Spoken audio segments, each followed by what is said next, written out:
அனைவருக்கும் மாலை நேர வணக்கம். தளம் அமைப்பினால் வாராந்தம் நடத்தப்பட்டு வரும் வாழ்வியல் சார்ந்த இலவச இணையவழி பயிற்சி தொடரான நெறி அமர்வின் 26வது வாராந்த ஜூம் அமர்வில இன்று நாங்கள் இணைஞ்சிருக்கோம்.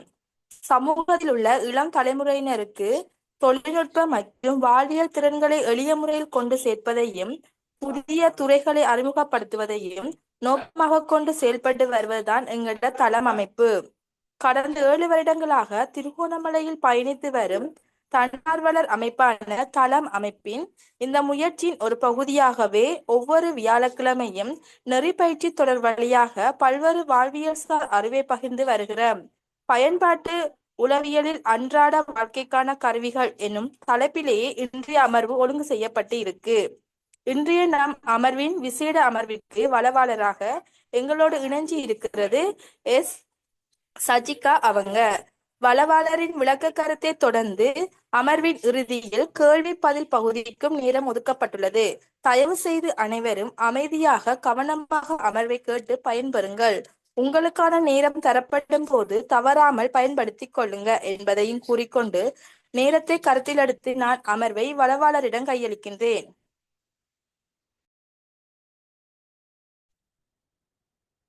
அனைவருக்கும் வணக்கம். என் பேர் வந்து சஜிகா. நான்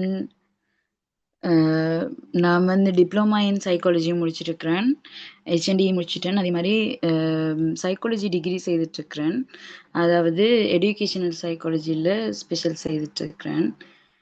நாங்கள் இன்றைக்கி பார்க்க போகிற ஒரு விஷயம் வந்து அப்ளைட் சைக்காலஜி. அப்ளைட் சைக்காலஜின்றது வந்து பயன்பாட்டு உளவியல். அதுல வந்து அப்படி ஒரு பகுதி. இப்ப சைக்காலஜில வந்து நிறைய சைக்காலஜி இருக்கு. இப்ப என்ன சொல்ற, சோசியல் சைக்காலஜி சொல்லி அப்படி சைக்காலஜில நிறைய பார்ட் இருக்கு. அப்ப அதுல வந்து நாங்க ஒரு பகுதியா அப்ளைட் சைக்காலஜின்னு சொல்லி ஒன்று எடுத்து அதுல வந்து ஒரு சின்ன ஒரு பார்ட் தான். ஏன்னா இப்ப மற்ற எல்லா பாடங்கள் மாதிரி இருந்தான் சைக்காலஜி ஒரு கடல். இப்ப நீங்க ஒரு தீமையும் எடுத்து எடுத்து பாத்தீங்கன்னா அதுக்குள்ளேயே நிறைய விஷயம் ஆராய்ஞ்சு கொண்டே போகலாம். அப்படி நிறைய விஷயங்கள் இருக்கும். அதே மாதிரி தான் நீங்க சைக்காலஜியும். ஆனா சைக்காலஜின்றது வந்து பெரும்பாலும் வந்து எல்லாருக்குமே தேவையான உண்டு. ஏனெண்டா வந்து இப்ப எங்கட மைண்ட் செட் வந்து எங்களுக்கு தெரிஞ்சிருக்கும் நம்ம எப்பயுமே. அப்ப அதனால வந்து சைக்காலஜின்றது வந்து எல்லாருக்குமே கட்டாயம் தேவையான உண்டு.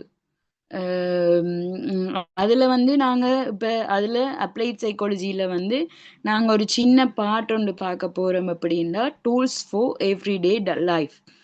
அதாவது இதுல என்ன சொல்ல நாங்க இதுல நாங்க மெயினா என்னத்தை பற்றி கேட்க போறோம்டா, இப்ப நாங்க வந்து ஒவ்வொரு நாளும் எங்களோட அன்றாட வாழ்க்கையில வந்து நாங்க சைக்காலஜி யூஸ் பண்ணிட்டு இருக்கிறோம். அப்ளைட் சைக்காலஜின்னு நாங்க வந்து எல்லாமே தியரியில படிச்சு எல்லாருமே மோஸ்ட்லி அதுதான் செய்யறது, தியரியில படிக்கிறது. ஆனா அதை ஒன்றுமே அப்ளை பண்ணி பார்க்கறதில்ல. இப்ப வந்து அப்ளை பண்ணி பார்த்தா வந்து சைக்காலஜியை நாங்க என்ன வகையில அப்ளை பண்ணி பார்க்கலாம், அப்படி அந்த அப்ளை பண்ணி பார்க்கறதுக்குரிய கருவிகள் என்னன்றது தான் நாங்க பார்க்க போறோம். அதாவது கருவி மீன்ஸ் இதுல வந்து நாங்க மெயினா என்ன கருவியை எடுக்க போறோம்ன்றது வந்து ப்ராக்டிக்கல் லைஃப் ஸ்டைல்ல வந்து நாங்க என்ன மாதிரி போறோம்ன்றது மாதிரி தான் நாங்க இந்திய செஷன் ஃபுல்லாவே இருக்க போகுது. இன்ட்ரெஸ்டிங்கா இருக்கும், பட் ஆட்கள் கொஞ்சம் குறைவா இருக்குன்னு நினைக்கிறேன். ஓகே, நாங்க பரவாயில்ல இருக்கிற ஆக்களை வச்சுக்கொண்டு நாங்க ஸ்டார்ட் பண்ணுவோம். முதலாவது வந்து நாங்க பார்ப்போம் என்னண்டா, இந்த அப்ளைட் சைக்காலஜி என்றது வந்து என்னன்றது ஒரு சின்ன விளக்கம் ஒன்று நாங்க வந்து தந்துட்டு திருப்பி அங்கால போவோம். பயன்பாட்டு உளவியல் என்பது உளவியல் அறிவியலில் உள்ள கோட்பாடுகள், தியரிஸ், கருத்துக்கள் மற்றும் ஆய்வுகளை கொண்டு மனிதர்களின் நிகழ்நிலை வாழ்க்கை பிரச்சனைகளை தீர்க்கும் துறையாகும். அதான் நான் சொன்னதே தான். இப்ப வந்து இதுல வந்து அறிவியல் உள்ள கோட்பாடுகள்ன்றது வந்து தியரிய சொல்றாங்க.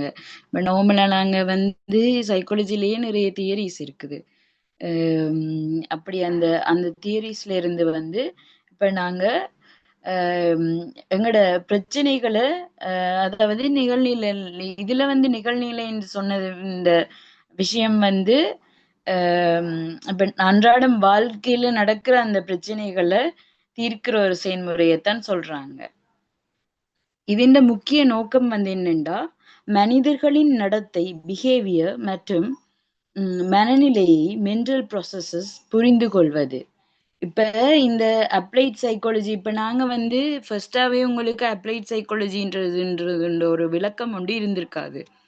அப்ப அதனால வந்து இப்ப உங்களுக்கு வந்து அது இப்ப நாங்க ஃபர்ஸ்டா ஒன்று நாங்க ஃபர்ஸ்டா தொடங்குறதுக்கு முதல் வந்து நாங்க அதிண்ட முக்கிய நோக்கம் என்னன்னு தெரிஞ்சாதான் எங்களுக்கு அதுக்கு உள்ள போய் எங்களுக்கு படிக்கிறதுக்கு ஆர்வமா இருக்கு. இப்ப நார்மலாவே நீங்க ஒரு புக் எடுத்து வாசிச்சீங்கன்னா அந்த புக்ல வந்து நீங்க ஃபர்ஸ்டா வந்து ஒருத்தருமே அந்த முன்னுரையில இருந்து அந்த இதுகளை உள்ளடக்கங்கள் அதுகள் வந்து பெருசா யாரும் வாசிக்கிறதில்ல. ஆனா உண்மையிலேயே நாங்க அது செய்யத்தான் வேணும். இப்போ ஒரு புக் நாங்க புதுசா எடுத்து வாசிக்கும் போது நாங்க எல்லாம் ஃபுல்லா முன்னுக்கு இருந்து வாசிச்சோம்டா தான் எங்களுக்கு அந்த புக்குக்குள்ள போய் வாசிக்கிறதுக்கு ஒரு இன்ட்ரெஸ்ட் உண்டு எங்களுக்கு தானா உருவாகும். ஆனா வந்து முக்காவாசி பேர் அது செய்யறதில்ல. எங்களுக்கே வந்து அது ஸ்டார்டிங்ல விளங்கல. பிறகு ஏனுண்டா ஒரு கட்டத்துல இந்த புக் வாசிக்கும் போது எங்களுக்கு போர் அடிக்கும். அந்த போர் அடிக்கிறதுக்கான ரீசன் இதுதான். நாங்க ஸ்டார்ட்ல இருந்து இப்ப நாங்க தேடத்தான் எங்களுக்கு வந்து தேடுறதுல இன்ட்ரெஸ்ட் வரும். இப்ப எந்த ஒரு விஷயமா இருந்தாலும் இப்ப நாங்க எதுக்குள்ளயும் போகதான் எங்களுக்கு அது படிக்கணும், இன்னும் படிக்கணும், இன்னும் தெரிஞ்சு கொள்ளணும்னு சொல்லி ஒரு ஆசை கொண்டு வரும். ஆனா நாங்க வந்து முன்னுக்கே படிக்காம விட்டுட்டு இடையக்குள்ள வந்து அந்த புக்ல ஃபர்ஸ்ட் பேஜ்ல இருந்து ஸ்டார்ட் பண்றதாலே அந்த புக்ல அந்த இப்ப கதை புத்தகம்னா கதையில இருந்து ஸ்டார்ட் பண்றதாலேயோ என்னவோ தெரியல எங்களுக்கு வந்து அந்த இன்ட்ரெஸ்ட் போறதுக்கு ரீசன் வந்து மோஸ்ட்லி வந்து அதுதான். இப்ப நாங்க முன்னுரைகள் அந்த அதுகள் எல்லாம் வாசிச்சோம்டா ஓ இந்த ரைட்டர் வந்து இதை பற்றி எழுதியிருக்கார் என்று சொல்லி ஒரு மைண்ட் செட் உங்களுக்கு வரும். அப்ப அதுக்கு பிறகு நாங்க என்ன செய்வோம், அதுக்குள்ள இந்த ரைட்டர் இதை இப்படி எழுதியிருப்பாரா அப்படி எழுதியிருப்பாரான்னு சொல்லி நாங்க இன்னும் இன்னும் தேடி தேடி படிப்போம். அப்ப அதனாலதான் உங்களுக்கு வந்து இப்ப ஃபர்ஸ்டாவே நான் உங்களுக்கு அதன் முக்கிய நோக்கங்களையும் சொல்லி போட்டு அங்கல போவோம்னு யோசிக்கிறேன். அதுல வந்து இப்ப நாங்க அதன் முக்கிய நோக்கம் என்னன்னா மனிதர்களின் நடத்தை, அதாவது பிஹேவியர். இப்ப வந்து இப்ப ஒரு ஆள் வந்து ஒரு மாதிரி இருக்கும். இப்ப என்ன சொல்ற, எப்பயுமே சேடா இருக்கும். ஒரு ஆள் வந்து எப்பயுமே சிரிச்சு கொண்டு சந்தோஷமாவே இருக்கும். அப்படி அந்த அவங்க நடத்தைகளையும் மற்றது வந்து மனநிலைகளையும் புரிந்து கொள்வது. அதுக்காக வந்து நாங்க மெனிப்புலேட் பண்றோம்ல. மெனிப்புலேட் மீன்ஸ் இப்ப நாங்க வந்து இப்ப ஒரு ஆள்ல வந்து ஒரு ஆண்ட ஆசையை தூண்டுறதோ அப்படி வந்து அப்படி விஷயங்கள் இதுக்கு நாங்க யூஸ் பண்ணக்கூடாது. நாங்க வந்து இது தெரிஞ்சு கொள்றது வந்து எங்களை நாங்களே சரிப்படுத்துறதுக்காகத்தான் இந்த அப்ளைட் சைக்காலஜி யூஸ் பண்ணணுமே தவிர நாங்க மெட்டால அப்ளை பண்ணி யூஸ் பண்ணக்கூடாது எப்பயுமே. அடுத்தது வந்து அந்த அறிவை பயன்படுத்தி வாழ்க்கை தரத்தை மேம்படுத்துவது. அதான் பாருங்க, ஒரு திட்ட வாழ்க்கை தரத்தையும் மேம்படுத்துறது. கல்வி, வேலை, ஆரோக்கியம், சமூக உறவுகள் போன்ற துறைகளில் தீர்வுகளை வழங்குவது. அதாவது இப்ப வந்து என்ன சொல்ற, கல்வியிலேயோ இல்லாட்டிக்கு ஒர்க்ல நீங்க போற பிளேஸுகள்லயோ இல்லாட்டிக்கு வந்து உங்களோட ஹெல்த்லயோ, இப்ப ஹெல்த்லயும் வந்து மென்டல் ஹெல்த் வந்து சரியான முக்கியமான உண்டு. மற்றது வந்து சமூக உறவுகளோட அதாவது இப்ப நாங்க சோசியலா எல்லாரோடையும் கதைச்சு பேசுற அந்த அப்படியான துறைகள்லையும் வந்து தீர்வுகளை வழங்குறதுக்கு தான் இந்த அப்ளைட் சைக்காலஜி வந்து நாங்க யூஸ் பண்றோம். நாங்க அடுத்தது வந்து இப்ப நாங்க வந்து அடுத்தது வந்து என்ன சொல்ற, இப்ப இந்த இதுல வந்து நாங்க மெயினா வந்து பார்ப்போம் அப்படின்னா என்ன சொல்ற, இப்ப கோபம் வந்து எப்படி ஹேண்டில் பண்றது, இப்ப வேலை ப்ரெஷர் வந்தா எல்லாம் வந்து எப்படி மேனேஜ் பண்றது, அதுதான் அந்த அது வந்து நாங்க இப்ப என்ன செய்யறோம், படிச்ச தியரியை அப்படியே அப்ளை பண்ணி பார்க்க போறோம். அப்படியான இதுகள் தான் இந்த அப்ளைட் சைக்காலஜின்றது. இப்ப அதுல வந்து இப்ப நாங்க உங்களுக்கு வந்து மெயினா பார்க்க போறது வந்து சைக்காலஜியில சைக்காலஜி அண்ட் செல்ஃப் அவேர்னஸ். அதாவது இப்ப இப்ப நாங்க வந்து மெயினா இப்ப இவ்வளவு நேரம் நாங்க காய்ச்சது வந்து அப்ளைட் சைக்காலஜியை பற்றி. இப்ப வந்து நாங்க சைக்காலஜியை பற்றி சும்மா மேலோட்டமா காய்ச்சிட்டு திருப்பி அங்கல செல்ஃப் அவேர்னஸுக்கு போவோம். இப்ப சைக்காலஜின்றது வந்து என்னன்னு ஃபர்ஸ்டா பார்ப்போம். சைக்காலஜின்றது என்னண்டா மனித நடத்தை மற்றும் மன செயல்முறைகள் பற்றிய ஆய்வு. இப்ப சைக்காலஜின்றது வந்து நார்மலாவே எப்படி ஆய்வு செய்யறது, அதாவது ஒரு கேஸ் ஸ்டடிஸ் மாதிரி. இப்ப மனிதர்களின் நடத்தைகளையும் மற்றது வந்து மனம் வந்து எப்படி செயல்படுதுன்னு சொல்லி அதுகளை பற்றி ஆராயிற ஒரு இது வந்து தான் ஒரு டூல் ஒன்றுதான் சைக்காலஜி. அதுல வந்து நாங்க வந்து என்ன சொல்றேன், நாங்க ஏன் வந்து டிஃப்ரெண்டா ஒவ்வொருத்தரும் ஒரு மாதிரி ரியாக்ட் பண்ணுவாங்க ஒரு டைம்ல. அப்ப நாங்க ஏன் வந்து டிஃப்ரெண்டா ரியாக்ட் பண்றோம், அந்த அப்படியானதுகளை வந்து நாங்க பாக்குறது தான் சைக்காலஜி. அதுலயும் வந்து அப்ளைட் சைக்காலஜின்றது என்னது, இப்ப நாங்க வந்து அந்த ரியாக்ட் பண்றதை வந்து நாங்க கண்டுபிடிக்கிறது. இப்ப சைக்காலஜிண்டா வந்து ரியாக்ட் பண்றதுல வந்து டிஃப்ரெண்ட் பண்ணி எடுக்கிறது. இப்ப அப்ளை பண்றது வந்து இப்ப நாங்க அதை கண்டுபிடிச்சு நாங்க ஒரு எங்களுக்கு நாங்களே ஒரு மருந்து செய்ய போறோம். இப்ப அந்த ஒரு கெட்ட பழக்கம் எங்களுக்கு இருக்குண்டா அப்ப நாங்க என்ன செய்ய போறோம், அந்த இடத்துல நாங்க மாற போறோம். நாங்களாவே மாறுறது அதான் அதுல அப்ளை சைக்காலஜி. இதுல ஏதாவது டவுட் இருக்கா? நான் எனக்கு அந்த ஒரு தெளிவில்லாத மாதிரி இருந்துச்சு. இந்த இப்ப நான் சொன்னதில்லை, கடைசியா சொன்னதில்லை. சைக்காலஜிக்கும் அப்ளைட் சைக்காலஜிக்கும் விளக்கம் விளங்கிட்டா?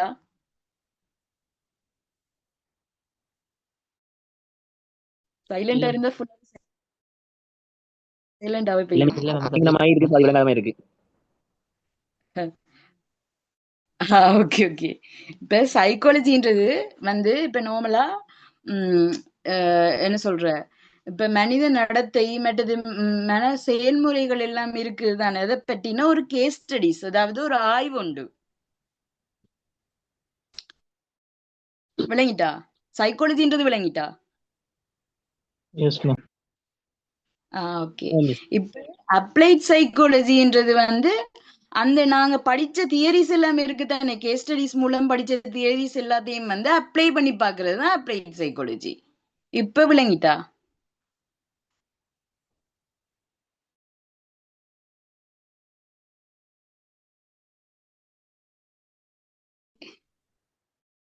விலங்கலடியே கேட்கலாம், பிரச்சனை இல்லையா? ஒருத்தரம் இது செய்யணும் இல்லை, இங்க இதத்தானே போகுது. ஓகே. அடுத்தது வந்து இப்ப சைக்காலஜியை பற்றி பார்த்துட்டோம், டைமும் போய் கொண்டிருக்காங்க, போவோம். அடுத்தது வந்து செல்ஃப் அவேர்னஸ். செல்ஃப் அவேர்னஸ்ன்றது வந்து சுய விழிப்புணர்வு. அதுதான் வந்து எல்லாருக்குமே இருக்க வேண்டிய உண்டு. இப்ப அதுவும் ஒரு டூல் தான். விளங்கிட்டா? அந்த அப்ளை பண்றதுக்குரிய ஒரு டூல் தான் இந்த செல்ஃப் அவேர்னஸ். செல்ஃப் அவேர்னஸ்ன்றது வந்து இப்ப நாங்க வந்து இப்ப என்ன சொல்றோம், இப்ப நாங்க கோவப்படுறோம். இப்ப ஒரு இடத்துல வந்து நான் வந்து யாருக்கோ ஏசிட்டேன், எக்ஸ் நம்பருக்கு ஏசிட்டேன் வைப்போம். அப்படி ஏசிட்டமெண்டா அப்ப அந்த இடத்துல வந்து எனக்கு விளங்குது நான் அவளுக்கு ஏசிட்டேன், நான் அவளுக்கு ஏசிட்டேன், அப்படி அவனோ அவளோ யாரோ வச்சிருங்க. அப்ப நான் வந்து ஏசிட்டேன்னு சொல்லி எனக்கு விளங்குது, அதுதான் செல்ஃப் அவேர்னஸ். அதே மாதிரி நீங்க ஒரு ஆளுக்கு வந்து இப்ப என்ன சொல்ற, உங்களோட அம்மாவோடயோ அப்பாவோடயோ நல்லா அன்பா கதைக்கிறீங்க. அப்ப அந்த இடத்துல வந்து உங்களுக்கு விளங்குது என்னண்டா, நான் இப்ப அன்பா இருக்கிறேன் என்றது வந்து உங்களுக்கு விளங்குது. அப்ப அது வந்து என்னது, செல்ஃப் அவேர்னஸ். அதுதான் சுய விழிப்புணர்வு. சரியா? அதாவது எங்களை பற்றி நாங்களே அறிஞ்சு கொள்றது. அதுக்கு வந்து தனிப்பட்ட சிந்தனை, உணர்ச்சி, நடத்தை பற்றி அறிதல். அதாவது உங்களோட சிந்தனை, உங்களோட உணர்ச்சி, உங்களோட நடத்தைகளை பற்றி நீங்களே அறிஞ்சு கொள்றது. மற்றது வலிமைகள் மற்றும் பலவீனங்கள் அறிதல். அதாவது இப்ப என்ன சொல்றோம், உங்களோட பலம், உங்களோட பலவீனம், இப்ப நீங்க வந்து என்னென்ன டைம்ல என்னென்ன மாதிரி நீங்க ரியாக்ட் பண்ணுவீங்கன்றது உங்களுக்கு விளங்கும். அதுதான் வந்து செல்ஃப் அவேர்னஸ்ன்றது. இப்ப நீங்க என்ன செய்றீங்க, ஏற்கனவே நீங்க படிச்ச அந்த சைக்காலஜிய அப்ளை பண்றீங்க. ஒரு டூலா செல்ஃப் அவேர்னஸ பயன்படுத்துறீங்க. அதுதான் நீங்க செல்ஃப் அவேர்னஸ் ஒரு டூலா இதுல யூஸ் பண்ணப்படுது. எங்களுக்கே தெரியாது அது ஒரு டூலா நாங்க யூஸ் பண்றோம்ன்றது. ஆனா சம்டைம்ஸ்ல வந்து எங்களுக்கே தெரியாம செய்யற விஷயங்கள் கூட அது நல்ல விஷயங்களா இருக்கு. அடுத்தது வந்து உணர்ச்சிகளை கட்டுப்படுத்த உதவும்.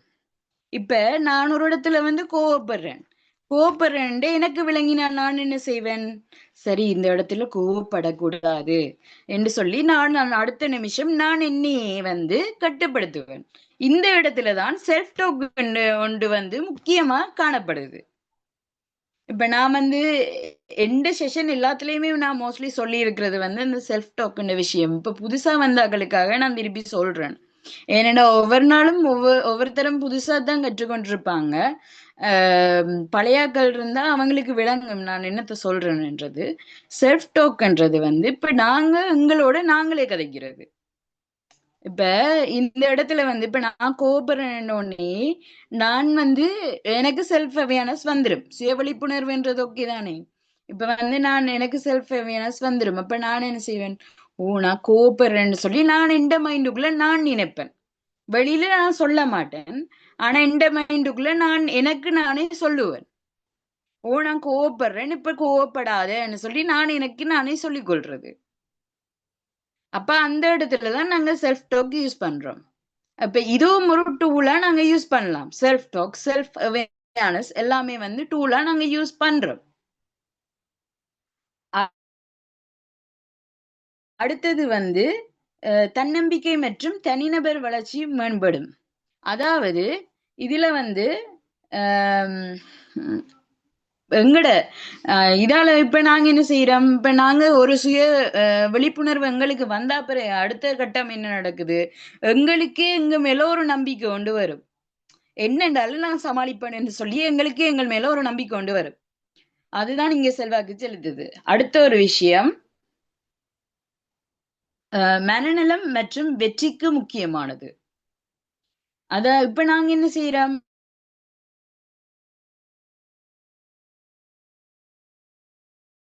எங்கட ஃபீலிங்ஸ் நாங்க கட்டுப்படுத்திக்கல என்ன நடக்குது. இப்ப நாங்க வந்து இப்ப ஒரு அவேரா இருக்கிறோம். இப்ப ஒரு விழிப்புணர்வோட நாங்க இருக்கிறோம். நாங்க விழிப்புணர்வோட இருக்கும்போது இப்ப நாங்க என்ன வந்தாலும் எங்களால ஃபேஸ் பண்ணேலும் அப்படி ஒரு சிச்சுவேஷன் வந்து வந்துடும். அப்ப வந்து எங்கட மென்டல் ஹெல்த்தும் நல்லா இருக்கும். அதே சமயம் இப்ப மெட்டாக்களை விட நாங்க கொஞ்சம் ஸ்கோர் பண்றது எல்லாத்துலயுமே நாங்க ஸ்கோர் பண்ற வீதம் கூடவா இருக்கும். ஏனென்றா எங்கட மென்டல் ஹெல்த் நல்லா இருக்கு. ஏனென்றா எப்பயுமே வந்து பிசிக்கல் ஹெல்த்தும் முக்கியம்தான், அதே சமயம் மென்டல் ஹெல்த்தும் மிக மிக முக்கியமான ஒன்று. பிசிக்கல் ஹெல்த் நல்லா இருந்தாலும் மென்டல் ஹெல்த் நல்லா இல்லாட்டிக்கும் பிரச்சனை தான். அதே மாதிரி மென்டல் ஹெல்த் நல்லா இருந்து பிசிக்கல் ஹெல்த் நல்லா இல்லாட்டிக்கும் பிரச்சனை தான். ஆனா அதை விட மென்டல் ஹெல்த் கொஞ்சம் கூட பாதிக்கிறது கூட. ஏனெண்டா இப்ப மென்டல் ஹெல்த்தாலதான் சூசைட் லெவலுக்கு போறது கூட. அடுத்த விஷயம் அதிலேயே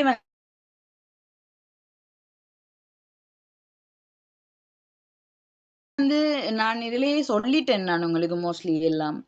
இப்ப அதாவது இந்த சைக்காலஜியும் செல்ஃப் அவேர்னஸுக்கும் உள்ள கனெக்ஷன் என்னன்னு சொல்லி பாப்போம். உளவியல் நம்மை புரிந்து கொள்ள உதவுகின்றது. இப்ப உளவியல்ன்றது இந்த சைக்காலஜின்றது என்னது, ஒரு கேசஸ் மொழி தானே. அப்ப அது என்ன செய்யும், அது வந்து எங்களை புரிஞ்சு கொள்றதுக்கு உதவுது. அதே சமயம் சுய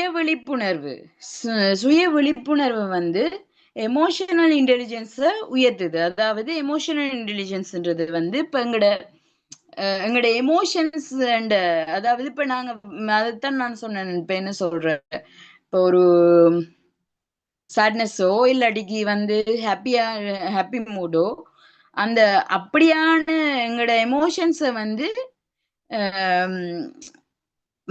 அப்படி அந்த எமோஷன்ஸ் பற்றின அறிவை வந்து இது கூட்டுது. இப்ப நாங்க எங்களுக்கு விளங்குது தானே, நான் என்ன சொல்றேன், இப்ப நாங்க கோபப்படுறேன்ன்றது வந்து எனக்கு விளங்குது. அப்ப அந்த இடத்துல வந்து இந்த எமோஷனல் இன்டெலிஜென்ஸ் என்ன செய்யும், கூடும். அதாவது இப்ப எந்த எமோஷன்ஸ் எனக்கு தெரியும் என்ற மாதிரி வருது. அடுத்தது வந்து சரியான முடிவுகள் மற்றும் நல்ல முடிவுகள் எடுக்க முடியும். இப்ப இதுல வந்து என்ன சொல்ற, சரியான முடிவும் எடுக்கலாம், அதே சமயம் நல்ல முடிவும் எடுக்கலாம். இப்ப நாங்க எங்களுக்கு செல்ஃப் அவேர்னஸ் வந்துட்டு ஏற்கனவே நாங்க சைக்காலஜி பற்றின கேஸ் ஸ்டடிஸும் படிச்சிருக்கிறோம். அப்ப நாங்க அப்ளை பண்ணலாம் தானே ஈஸியா, விளங்கிட்டா? அப்ப வந்து அந்த இடத்துல வந்து என்ன நடக்குது, சரியான முடிவும் நல்ல முடிவாகவும் நாங்க எடுக்கலாம்.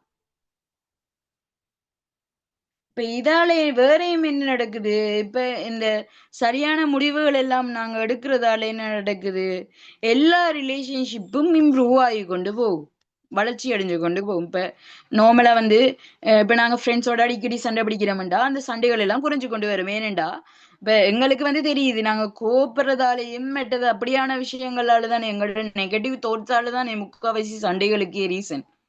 அப்படியான ரீசன்ஸ் வந்து இனிமே வராது, இப்ப நாங்க இம்ப்ரூவ் பண்ணி கொண்டு போகும்போது. அது உண்டு. அடுத்தது வந்து செல்ஃப் அவேர்னஸ், சுய விழிப்புணர்வுன்றது அந்த அதுதான் உங்களுக்கு வந்து சொன்னேன் நான். அதை வந்து உங்களுக்கு வந்து ஷோர்ட்டா போட்டிருக்கிறேன் விளங்கணுன்றதுக்காண்டி. Understand your thoughts and behaviour, அதாவது உங்களோட நடத்தையையும் உங்களோட தாட்ஸ் இருக்குது தானே, தாட்ஸையும் வந்து புரிஞ்சு கொள்றதுக்கு யூஸ் பண்றது.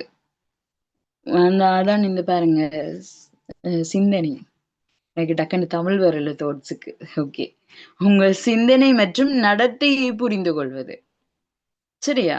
இப்ப உங்களோட சிந்தனையையும் நடத்தையும் நீங்க புரிஞ்சு கொள்றது. அதாவது இப்ப இன்றைக்கு நான் என்ன செஞ்சேன், இப்ப எங்களுக்கு வந்து ஒரு கட்டத்துல வந்து இப்ப என்ன சொல்ற, இப்ப நீங்களே உங்களை நோட் பண்ணி கொண்டு வந்தீங்கடா, அது வந்து உங்களுக்கு தெரிய வரும். இப்ப ஒவ்வொரு நாளுமே நீங்க ஒரு நீங்க விரும்பினா இப்ப ஒரு ஜேர்னல் மாதிரி கூட எழுதலாம். நான் இன்றைக்கு காலம் எழும்பி இது செஞ்சேன், நான் பிறகு இவங்களோட கோவப்பட்டேன், இவங்களோட நல்லா காய்ச்சேன்னு சொல்லி நீங்களே உங்களை நோட் பண்ணி கொண்டு டெய்லி ஜேர்னல் எழுதுற மாதிரி நோட் பண்ணி கொண்டு வந்தீங்கடா, உங்களுக்கு வந்து செல்ஃப் அவேர்னஸ் தானா வரும். அப்ப நீங்க ஒரு கட்டத்துல நீங்களே பார்த்து அனலைஸ் பண்ணலாமோ, நான் இவ்வளவுக்கு தூரம் கோவப்படுறேன், நான் இப்ப கோவப்படுறது கூடிட்டு குறைக்கணும் சொல்லி நீங்களே உங்களை திருத்துறதுக்கு வந்து அது ஒரு ஹெல்ப்பா இருக்கும். அடுத்தது வந்து நீங்க கொஞ்சம் யோசிச்சு பாருங்க, என்ன மாதிரி நாங்க எப்படி ரியாக்ட் பண்ணுவோம், என்ன நடந்தா எப்படி ரியாக்ட் பண்ணுவோம்ன்றது வந்து நீங்க இது மூலம் கொஞ்சம் யோசிச்சு பார்க்கலாம். அடுத்தது வந்து எமோஷனல் ரெகுலேஷன், உணர்ச்சி கட்டுப்பாடு. உணர்ச்சி கட்டுப்பாடுன்றது வந்து manage emotions like stress and anger. இதுல பாருங்க, மன அழுத்தம் மற்றும் கோபத்தை கட்டுப்படுத்தல். உணர்ச்சி கட்டுப்பாடு, உணர்ச்சி கட்டுப்பாடுன்றது வந்து இப்ப நார்மலா என்ன சொல்ற, எங்கட இப்ப உணர்ச்சி வந்து இப்ப எங்களுக்கு செல்ஃப் அவேர்னஸ் வந்துட்டு, இப்ப நாங்க சுய விழிப்புணர்வு வந்து எங்களுக்கு கிடைச்சிட்டுது. இப்ப கிடைச்ச அப்புறம் அடுத்த செகண்ட் நாங்க என்ன செய்யறோம், செல்ஃப் டாக் பண்ணி நாங்க எங்களோட உணர்ச்சியை கட்டுப்படுத்துறோம். அதாவது எங்களோட உணர்ச்சியை நாங்களே கட்டுப்படுத்துறோம். அதாவது என்ன சொல்ற, ஸ்ட்ரெஸ் வந்தாலோ இல்லாடி கோவமா இருந்தாலோ எங்களோட உணர்ச்சியை நாங்க கண்ட்ரோல் பண்றோம். சரியா? அப்படி இருந்து நாங்க கண்ட்ரோல் பண்ணாம இருக்கிற ஒரு பட்சத்துல எங்களாலேயே கண்ட்ரோல் பண்ண இயலாத ஒரு நிலைமையில தான் பெரிய பிரச்சனைகள் வாரது.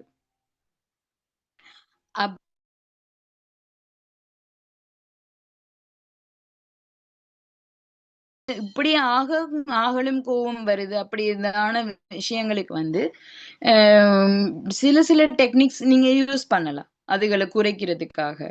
கொஞ்ச நேரம் இப்ப உங்களுக்கு சரியா கோபம் வருது, இப்ப என்ன சொல்றோம், ஒரு ஆள்ல வந்து சரியா கோபம் வருது, அடிச்சா பிரச்சனையாகும்ன்றது உங்களுக்கு விளங்குது. இப்ப இதே விஷயத்த நீங்க ஒரு கம்பெனி மேனேஜர் பார்க்கும்போது அப்படி கோவம் வந்தாலும் பேசாம பொறுமையா தானே போவீங்க. ஏன்னா அவன் பிறகு திருப்பி வேலை தர மாட்டான்ற ஒரு நீட் வந்து உங்களுக்கு இருக்கு. ஏன்னா உங்களோட தேவை அங்க இருக்கு. இதே உங்களோட ஃப்ரெண்ட் என்ன செய்வீங்க, அந்த கோவத்தை கொண்டு போய் காட்டுவீங்க. ஏனெண்டா அந்த ஃப்ரெண்ட் வந்து எப்படி இருந்தாலும் அடிச்சாலும் பிடிச்சாலும் கூட தான் இருக்க போறான்றது உங்களுக்கு தெரியும். அந்த இடத்துல வந்து உங்களுக்கு செல்ஃப் அவேர்னஸ் இருக்குது தானே. ஆனா அதே சமயத்துல அந்த ஆகலும் கோபம் வாராக்களும் இருக்கு. ஆகலும் கோபம் வாராக்கள் மேனேஜர்ன்னு பார்க்க மாட்டாங்க, அடிச்சிருவாங்க. அடிச்சா பிறகுதான் யோசிப்பாங்க சில வேளை ஓமேன பிற இனி வேலை இல்லை எனக்குண்டு. சரியா? அப்ப அந்த அந்த இடங்கள்ல வந்து நாங்க டெக்னிக்ஸ் யூஸ் பண்ணலாம். எப்படியான டெக்னிக் யூஸ் பண்ணலாம்டா, டீப் பிரீத் பண்ணலாம். அதாவது இப்ப நாங்க ஆழமா, இப்ப எனக்கு சரியா கோவம் வருதுன்னு வைங்க, அப்ப அந்த இடத்துல ஒரு கொஞ்ச நேரம் நின்று நான் டீப் பிரீத் பண்ணலாம். ஒரு ஆழமா சுவாசத்தை உள்ளெடுத்து திருப்பி வெளியில விடுறது, கொஞ்ச நேரம் வச்சிருந்துட்டு திருப்பி வெளியில விடுறது, ஆழமா சுவாசத்தை உள்ள எடுத்து திருப்பி கொஞ்ச நேரம் வச்சிருந்து வெளியில விடுறது. அப்படி ஒரு 2-3 தரம் செஞ்சீங்கண்டா உங்களுக்கு கொஞ்சம் குறையும். மற்றது ஸ்ட்ரெஸ்ஸுக்கும் நீங்க இதை யூஸ் பண்ணலாம். ஒரு இடத்துல வந்து மற்றது வந்து இன்னொரு விஷயம் என்னன்னா, பிரேக் எடுக்கலாம். சம்டைம்ஸ் வந்து உங்களுக்கே தெரியாம சில வேளை உங்களுக்கு வந்து என்ன சொல்ற, ஒரு ஒரு விதமான தாட்ஸ் வந்து மைண்டுக்குள்ள ஓடிக்கொண்டே இருக்கும், ஒரு வேலையுமே செய்ய இல்லாம இருக்கும். அப்படியான சிச்சுவேஷன்ஸும் இருக்கு. அப்படியான சிச்சுவேஷன்ல நீங்க என்ன செய்யணும், ஒரு பிரேக் கொண்டு எடுக்கணும். ஒரு கொஞ்ச நேரம் எந்த வேலையுமே செய்யக்கூடாது. அதுக்காண்டி நான் சொன்னதுக்காண்டி வேலையை செய்யாம இருக்கிறல்ல, அது வேற விஷயம். நான் சொல்றேன் என்னன்னா, ஒரு 5 நிமிஷம். யாரோ இதுல கிறுக்கிட்டு இருக்காங்க. தயவு செஞ்சு இதை கொஞ்சம் ஆஃப் பண்றீங்களா? ஹலோ.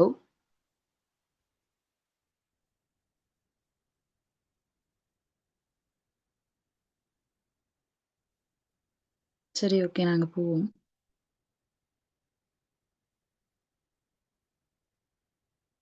ரஜி என்று சொல்லி யாரோ வந்திருக்கு.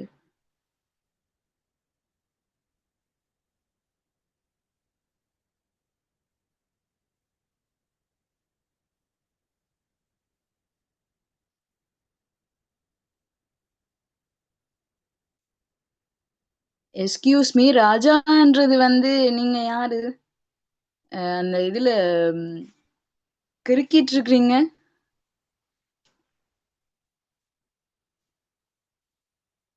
எஸ்கியூஸ் மீ,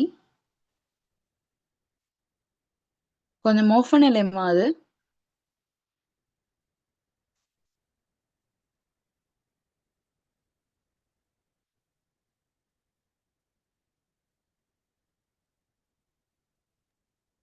ஓகே, இப்ப இது பண்ணி விட்டுறேன், நீங்க கண்டினியூ பண்ணுங்க.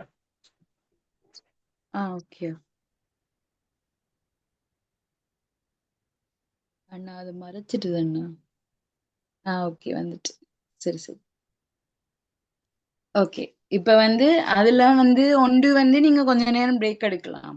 மற்றது வந்து வேற இன்னொரு விஷயம் என்னன்னா, இப்ப வந்து எல்லாரும் மோஸ்ட்லி சொல்லுவாங்க, உங்களுக்கே அது தெரிஞ்சிருக்கும், தெரிஞ்ச ஒரு விஷயமா தான் இருக்கும். என்ன சொல்ற, இப்ப தண்ணி குடிங்கன்னுவாங்க.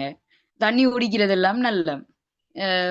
அடுத்தது வந்து இன்னொரு விஷயம் வந்து, இப்போ 1ல இருந்து 10 வரைக்கும் கவுண்ட் பண்ணிட்டு திருப்பி வந்து ரிவர்ஸ்ல கவுண்ட் பண்றது, 10ல இருந்து 1 வரைக்கும். அப்படி வந்து சிலர்கள் வந்து என்ன செய்வாங்கன்னா, அந்த டைம்ல வந்து உங்களுக்கு பிடிச்ச ஏதாவது ஒரு வேற ஒரு விஷயத்துல போய் இன்ட்ரெஸ்ட் காட்டுறது. இப்ப ஒரு ஆர்ட்கிறது விருப்பம்ண்டா அந்த நேரத்துல போய் வரைகிறது. கோவத்துல இருந்தாலும் அந்த நேரத்துல அந்த ஆர்ட்டை வரைகிறது. வரைஞ்சா கொஞ்சம் உங்களுக்கு ரிலீஃபா இருக்கும். அடுத்த விஷயம் வந்து நாங்க பார்க்க போறது கோல் செட்டிங். கோல் செட்டிங்ன்றது வந்து நோக்கு அமைத்தல். Set clear and achievable goals. அதாவது இப்ப கோல் செட்டிங்ன்றது வந்து எல்லாருக்குமே தேவையான முக்கியமான ஒரு விஷயம். எப்பயுமே வந்து நீங்க கிளியரா ஒரு கோல் வந்து உங்களுக்கு செட் பண்ணணும். கிளியரான்றது வந்து இதுல கிளியர்ன்றது மீனிங் வந்து எழுதி வைக்கிற கிளியர் இல்ல. கிளியரா எழுதி வைக்கணும்ன்றது இல்ல, தெளிவா எழுதி வைக்கணும்ன்றது இல்ல. இப்ப உங்களுக்கு வந்து தெரியும் என்னென்ன செய்தா நீங்க இப்ப என்னென்ன கோல் வச்சீங்கன்னா அந்த கோல் வந்து இந்த இந்த இந்த இப்ப ஒரு வீக்லி கோல் ஒன்று வச்சீங்கன்னா அந்த வீக்குள்ள உங்களால முடிக்கணும், உங்களால முடிக்க முடியும்னு நினைக்கிற கோல்ஸ் அதுல வைக்கணும். இப்ப நார்மலா வந்து முக்காவாசி பேர் செய்யற ஒரு விஷயம் என்னன்னா கோல் செட் பண்றது தான். எல்லாருமே கோல் செட் பண்றது தான். முக்காவாசி பேருக்கு வந்து இந்த கோலை அடைய முடியாததுக்கு உரிய ரீசன் அதுதான். இப்ப உங்களால அச்சீவ் பண்ண இயலாத கோல்ஸ நீங்க செட் பண்றது. இப்ப நார்மலா வந்து இந்த இப்ப ஒரு ஸ்டார்ட்ல வந்து ஒரு மாசத்துக்கு வந்து ஒரு மாசத்துக்குள்ள நான் இங்கிலீஷ் படிக்க போறேன்னு சொல்லி வந்து செய்யறது.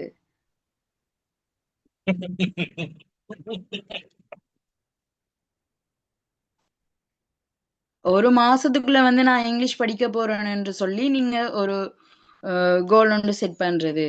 அப்படி அந்த அப்படி ஃபுல்லா நீங்க ஒரு மாசத்துக்குள்ள இங்கிலீஷ்ன்றது வந்து ஒரு சாத்தியம் இல்லாத ஒரு விஷயம். நீங்க வந்து அதை வந்து எப்படி படிக்கணும்டா இப்ப ஒரு மாசத்துக்குள்ள வந்து நான் இங்கிலீஷ்ல இந்த பாட் படிக்க போறேன் அப்படின்னு எடுத்தீங்கன்னா அது நடக்கும். அப்படி நீங்க உங்களால நடக்கக்கூடிய ஒரு விஷயத்த நீங்க எடுக்கலாம்.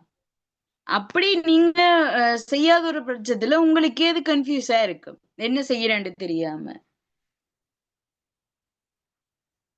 அடுத்த விஷயம், ஃபர்ஸ்டா வந்து நீங்க ஸ்டார்ட் பண்ணும்போது சின்ன சின்ன கோல்ஸ் வச்சு ஸ்டார்ட் பண்ணுங்க. இப்ப எடுத்த உடனே ஒரு பெரிய கார் வாங்குவேன், பைக் வாங்குவேன், நிலம் வாங்குவேன்னு சொல்லி வைக்காம சின்ன சின்ன ஒரு கோல்டா. இப்ப சின்னனா ஒரு கோல் வந்து இப்ப நான் வந்து நாளைக்கு இந்த ஒர்க் முடிக்க போறேன். இப்ப இதுல ஒரு ஸ்பெசிபிக்கா ஒரு ஒர்க்க சொல்லி இந்த ஒர்க் நான் நாளைக்கு முடிச்சிடுவேன், நாளையோட இந்த ஒர்க் எனக்கு முடிஞ்சிடும் என்று சொல்லி ஒரு சின்ன கோல். அந்த கோல் முடிச்ச உடனே உங்களுக்கே நீங்க ரிவார்ட் கொடுங்க. இப்ப நான் இந்த கோலை முடிச்சிட்டேன்னு சொல்லி உங்களுக்கு ஒரு ஹாப்பினஸ் வரும்.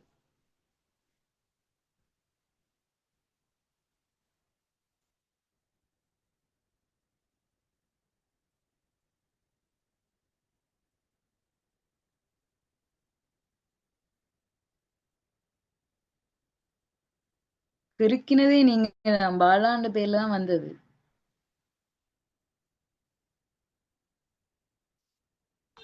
சரி, ஓகே. அவங்களே கிரிக்கிட்டு அவங்களுக்கே தெரியாம கிரிக்கிங்க போல இருக்கு. அடுத்தது வந்து ஓகே, இப்ப சின்ன சின்ன கோல்ஸை வச்சு செட் பண்ணி திருப்பி நீங்க அதுக்கு ரிவார்ட் கொடுத்து, ரிவார்ட் மீன்ஸ் இப்ப பெரிய பெரிய ரிவார்ட் தான் நீங்க கொடுக்கணும் இல்லை. இப்ப சின்ன இப்ப இன்னைக்கு வந்து நான் இந்த கோல் முடிச்சிட்டேன்டா, இப்ப இன்னைக்கு இந்த ஒர்க் நான் முடிச்சிட்டேன்டா, நான் ஒரு டொஃபி சாப்பிட போறேன், அதுவும் ஒரு ரிவார்ட் தான். கட்டாயம் இந்த அவார்ட் கொடுக்கறது மட்டும்தான் ரிவார்ட் இல்லை. அடுத்த விஷயம் வந்து பாசிட்டிவ் திங்கிங். ஆல்வேஸ் பாசிட்டிவ் திங்கிங்னு சொல்லுவாங்க, நேர்மறை சிந்தனை. இப்ப இதுவும் வந்து அப்ளைட் சைக்காலஜில வந்து ஒரு டூல் தான். சரியா மிஸ்? சொல்லுங்க. எனக்கு ஒரு டவுட் உண்டு, கேட்கலாமா? சொல்லுங்க. இது நீங்க சொன்னீங்க எங்களுக்கு நாங்களே ஒரு சின்ன அளவுல ரிப்போர்ட் கொடுக்கலாம்னு. அதால இப்ப என்ன சொல்றது, இந்த இப்ப நாங்க எங்களுக்கு நாங்களே கொடுக்கறது வேற விஷயம். ஆனா அந்த ரிவார்டுக்காக கிடைச்சு நாங்க என்னத்துக்காக செய்ய வந்து பர்பஸ் மாறாதா? அந்த செய்ய வேண்டிய விஷயம் வந்து பர்பஸ் மாறாதா? இல்ல அது வந்து இப்ப நீங்க சொல்றது எனக்கு விளங்குது. இப்ப வந்து உங்களை நீங்களே இம்ப்ரூவ் பண்றதுக்காகத்தான் அந்த ரிவார்ட் கொடுக்கறது. அது எல்லாத்துலயுமே வந்து நீங்க எந்த விஷயத்த எடுத்தாலுமே நீங்க ஓவரா அடிக்ட் ஆயிருந்தீங்கண்டா அது கூடாது. அந்த அளவுக்கு மிஞ்சினால் அமிர்தம் நெஞ்சுன்னு சொல்லுவாங்க, அதே கன்செப்ட் தான் இங்கே. இப்ப நீங்க ஃபுல்லா வந்து ரிவார்ட்லயே கன்சென்ட்ரேட் பண்ணாம உங்களுக்கு ஒர்க்கும் முடிக்கணும்ன்ற ஒரு விஷயம் வந்து நீங்க கோலா செட் பண்ணிருக்கீங்க தானே. ஏனது நீங்க கோலா செட் பண்ணிருக்கீங்க, உங்களுக்கு ஒரு ஏதோ ஒரு வகையில பிடிச்சதால தானே அது நீங்க கோலா செட் பண்ணிருக்கீங்க. அப்ப இதுவும் பேலன்ஸ்ல தான் இருக்கும். இல்ல ஏன்னா சில இந்த இல்ல சில பேரண்ட்ஸ் வந்துட்டு என்ன சொல்றது, அந்த தங்களோட பிள்ளையில என்ன சொல்றது, அந்த இம்ப்ரூவ் பண்றதுக்காக சில பேர் சொல்லுவாங்க, இது செஞ்சா இது வாங்கி தருவேன்னு சொல்லி இல்லைன்னுவாங்க. அப்ப சில பேர் அந்த வாங்குறதுக்காகவே செய்யறது இதுன்னுவாங்க. அப்ப உங்களோட கோல் வந்து மாறும். அதனால இது அதோட கனெக்ட் ஆகக்கூடிய அது மாதிரியாண்டு கேட்க வந்து நாளுக்கா அப்படியாண்டு. இல்ல இல்ல, இது வந்து அதுதான் நாங்க வந்து எங்களுக்கு கோல் செட் பண்றது. ஓகே ஓகே, அது தேங்க்யூ. வந்து நீங்க இது வந்து பேரண்டிங் அதுக்குள்ள வரும். அது வந்து அது தனி ஒரு செக்ஷன். இல்ல நான் அதே மாதிரி இப்ப நாங்க என்ன நாங்க செய்யறது வந்துட்டு இப்ப எதுக்காக செய்யறோமோ அதான் அந்த அந்த குழப்பம் வருமான்னு கேக்குறேன். எங்களை அறியாம அந்த என்ன சொல்ற அந்த ரிவார்டுக்காகவே செய்வோமான்னு தான் கேக்குறேன். இந்த பழக்கமாகி இப்ப இது செஞ்சாதான் நாம இது சொல்லினா அது எங்களுக்குள்ள ஒரு மாற்றம் கொண்டு வராதான்னு தான் கேக்குறேன். இல்ல இல்ல, அதுதான் நான் அதனாலதான் நான் இப்ப கிளியரா சொன்னேன். நான் உங்களுக்கு கோல்ன்றது வந்து நீங்க தான் உங்களுக்கு செட் பண்ண போறீங்க. அப்போ அந்த இடத்துல வந்து நீங்க உங்களுக்கு பிடிச்சுதான் அந்த கோலை நீங்க செட் பண்ண போறீங்க. நீங்க ஒரு பிடிக்காத ஒரு விஷயத்தை நீங்க கோலா செட் பண்ண மாட்டீங்க எப்பயுமே. ஓ விளங்கிட்டா? அப்ப ஓகே அந்த ஓகே. கோல் உங்களுக்கு வந்து முக்கியமான ஒரு விஷயம். அதே சமயம் நீங்க ரிவார்டை முக்கியமா எடுத்தாலும் அது உங்களை பொறுத்தது. விளங்கிட்டா? அப்படி முக்கியமா ஆ எடுத்தா கூட இங்க கோல்டும் உங்களுக்கு முக்கியமான ஒரு விஷயம்ன்றதால ரெண்டும் பேலன்ஸ் பண்ணப்படுமே தவிர உங்களுக்கு நீங்க அங்கால கூட போக மாட்டீங்க. ஓகே ஓகே, இப்ப கிளியரா? Thanks ma'am. ஓ கிளியர். ஓகே. அடுத்தது வந்து பாசிட்டிவ் திங்கிங். இப்ப எல்லாருமே மோஸ்ட்லி கேக்குறது வந்து பாசிட்டிவ் திங்கிங்ன்றாங்க. ஆனா வந்து எங்களுக்கு வந்து நெகட்டிவ் தோட்ஸாவே இருக்கு. நெகட்டிவ் எப்ப பார்த்தாலும் அவன் போறான்னு உடனே அவன் போய் சாக போறான்னு தான் தோணுது. அப்படி வந்து நெகட்டிவ் திங்கிங்காவே இருக்குது. அதை எப்படி பாசிட்டிவா மாத்துறது என்று சொல்லி நிறைய பேர் அதுல கேக்குறாங்க. அப்ப அந்த இடத்துலயும் வந்து இப்ப இந்த இடத்துலதான் நீங்க செல்ஃப் அவேர்னஸும் செல்ஃப் டாக்கும் யூஸ் பண்ண போறீங்க. இப்ப அவன் போறான் டேக்ல, இப்ப அவன் ஒரு இடத்துல இருட்டுக்குள்ள ஒரு இடத்துல போறான்னு சொன்னா அவன் அவன் போறான். அவனுக்கு தெரியும் அவனுக்கு என்ன பிரச்சனை வந்தாலும் அவனுக்கு சமாளிக்க தெரியும் என்றதால அவன் போறான். அப்படி நாங்க யோசிச்சோம்டா அந்த இடத்துல நெகட்டிவ் திங்கிங் வராது. விளங்கிட்டா? அப்ப அந்த இடத்துல வந்து இப்ப நீங்க நெகட்டிவா யோசிச்சீங்கண்டா அப்ப என்ன சொல்ற, அவன் வந்து போய் அங்க என்ன நடக்க போகுதோ தெரியாது என்று சொல்லி அப்படி நீங்க நெகட்டிவா யோசிச்சீங்கன்னா அந்த இடத்துல நீங்க உங்களையே மாத்தலாம். செல்ஃப் அவேர்னஸ் கொண்டு வந்து, அதாவது இப்ப அந்த இடத்துல நீங்க சொல்றீங்க, நான் நெகட்டிவா திங்க் பண்றேன் என்னன்னு சொல்லி நீங்க உங்களுக்கு செல்ஃப் அவேர்னஸ் கொண்டு வந்து டக்குன்னு செல்ஃப் டாக்கும் பண்றீங்க. விளங்கிட்ட? செல்ஃப் டாக் பண்ணிட்டு திருப்பி அடுத்த இடத்துல வந்து அவனுக்கு வந்து பிறகு நீங்க யோசிக்கிறீங்க, சரி ஓகே நான் நெகட்டிவா திங்க் பண்ணக்கூடாது, அவன் போயிட்டு அவன் ஒழுங்கா வருவான் அவனுக்கு தெரியும் தானே. அப்படி வந்து நாங்களே வந்து இத பாசிட்டிவா யோசிக்கிறது. அடுத்த ஒரு விஷயம் எஃபெக்டிவ் கம்யூனிகேஷன், தொடர்பு திறன். அதாவது speak clearly and listen actively, தெளிவாக பேசுதல் மற்றும் கவனமாக கேட்டல். இப்ப நார்மலா வந்து இப்ப எல்லாரோடையும் எல்லா விஷயமும் வந்து நாங்க தெளிவா பேசணும். அதே சமயம் அவங்க என்ன சொல்றாங்கன்றத வந்து கவனமா கேட்கணும். அது வந்து அதுதான் எஃபெக்டிவான ஒரு கம்யூனிகேஷனை கொண்டு வரும். அப்ப அந்த இடத்துல வந்து ஒரு பிரச்சனையும் வராது, யாருக்கும் மிஸ் அண்டர்ஸ்டாண்டிங் ஒன்றும் வராது. இப்ப அதால பிரச்சனைகள் எல்லாம் குறையும். அடுத்த விஷயம் வந்து ஸ்ட்ரெஸ் மேனேஜ்மெண்ட். ஸ்ட்ரெஸ் மேனேஜ்மெண்ட்ன்றது வந்து இப்ப என்ன சொல்ற, இப்ப எங்களுக்கு வந்து எல்லா இடமும் வந்து எல்லாருக்குமே மெயின் பிரச்சனை ஸ்ட்ரெஸ் தான். அதுக்கு வந்து இப்ப ரிலாக்ஸேஷன் பண்றதுக்கு டெக்னிக்ஸ் கொஞ்சம் சொன்னா. இப்ப என்ன சொல்ற, 1ல இருந்து வந்து 10 வரைக்கும் கவுண்ட் பண்றது, டீப் பிரீத் பண்றது, அப்படியான டெக்னிக்ஸ் வந்து ஸ்ட்ரெஸ் மேனேஜ்மெண்ட்டுக்கும் நீங்க யூஸ் பண்ணலாம்.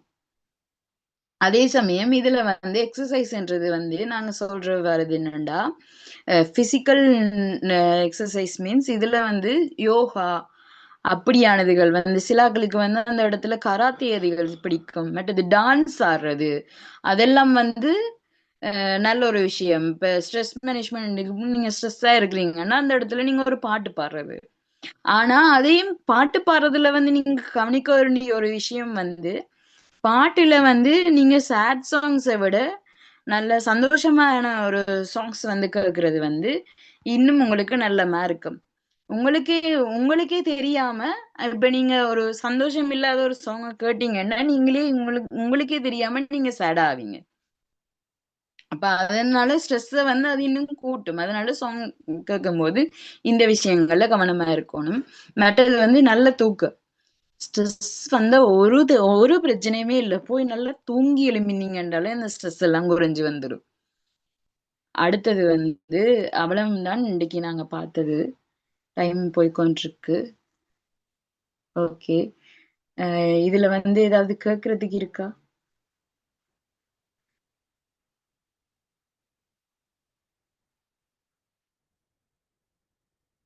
எல்லாமே மோஸ்ட்லி உடனே கேட்டுட்டாங்கன்னு நினைக்கிறேன். நான் வந்து கன நேரம் வச்சு மெனக்கெடுத்த விரும்பல. அதான் வேலைக்கு முடிச்சிட்டேன்.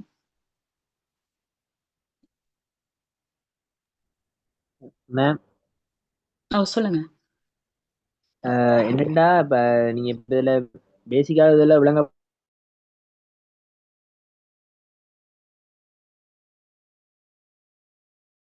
இப்ப நாங்க அதுக்கேற்ற பாடங்கள் எடுக்காட்டிக்கும் எப்படி இப்ப இந்த சைக்காலஜியை படிக்கிறது என்னத்துல எந்த அஹ் வழியில போன எடுக்கலாம் இப்ப நாங்க தளத்தாலேயே வந்து சைக்காலஜி சர்டிபிகேட் கோர்ஸ் வந்து ஸ்டார்ட் பண்ண போறோம். ஆஹ் அதுக்கு வந்து 4000 ரூபாய் தான் ஃபீஸ். 3 months கோர்ஸ் மாதிரி வரும் அது.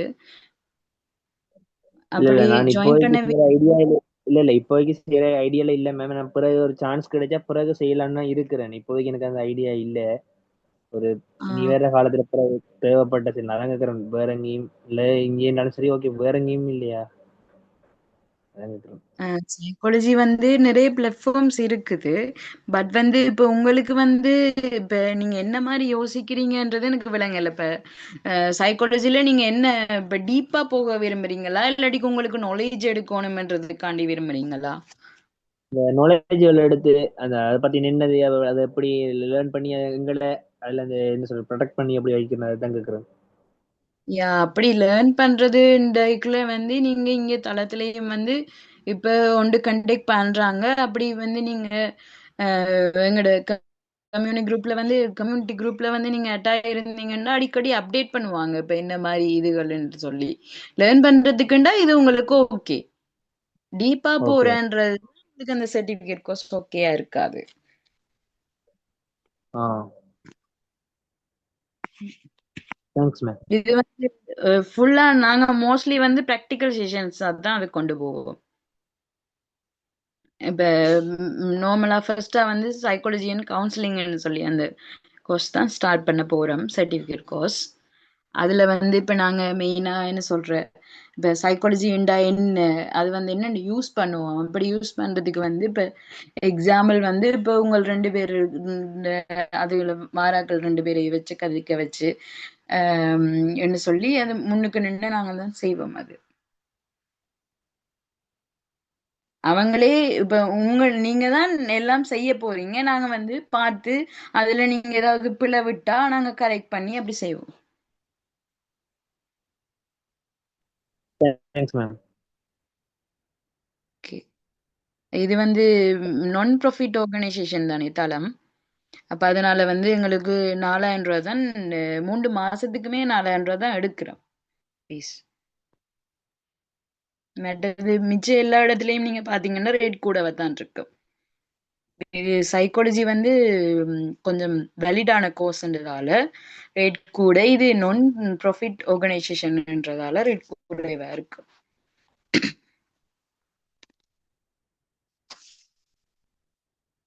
வேற யாராவது வேற ஏதாவது கேள்விகள்?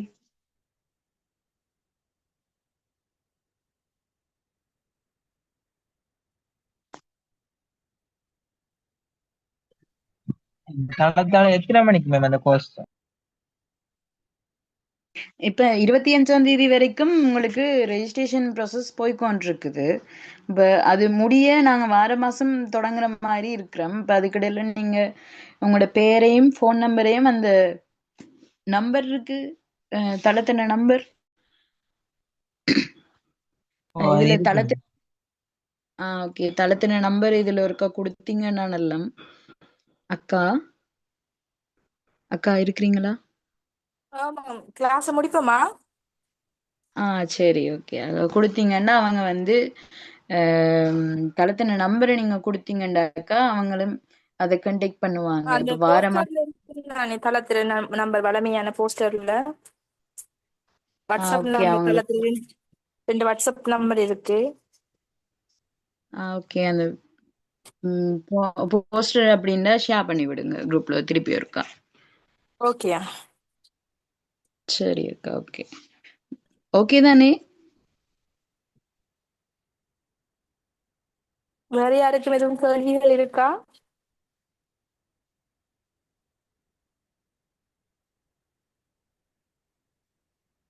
கிளாஸ முடிப்போமா? ஓகே, இன்றைய நிறைவாராந்த அமர்வில் கலந்து கொண்ட அனைவருக்கும் எனது மனமார்ந்த நன்றியை தெரிவித்துக் கொள்கிறேன். வளவாளர் எஸ் சஜிகா அவர்களுக்கும் தளம் அமைப்பின் சார்பில் மிகுந்த நன்றியை தெரிவித்துக் கொள்கிறேன். பங்கு பற்றினர்கள் இன்றைய அமர்வு சார்ந்து உங்களின் அறிவையும் பார்வையும் மேலும் மேம்படுத்தியிருக்க வேண்டுமென்று நம்புகிறோம். பங்கேற்பாளர்கள் அனைவரும் தொடர்ச்சியாக நெறி பயிற்சி தொடரில் இணைந்து பயன்பெறுமாறு அன்புடன் கேட்டுக்கொள்கிறேன். மேலும் அடுத்த வார அமர்வு தொடர்பான தகவல்கள் வழக்கம் போல் அறிவிக்கப்படும். மீளவும் இன்றைய அமர்வில் இணைந்து கொண்ட அனைவருக்கும் நன்றிகள். இத்துடன் அமர்வு நிறைவு பெறுகின்றது. நன்றி.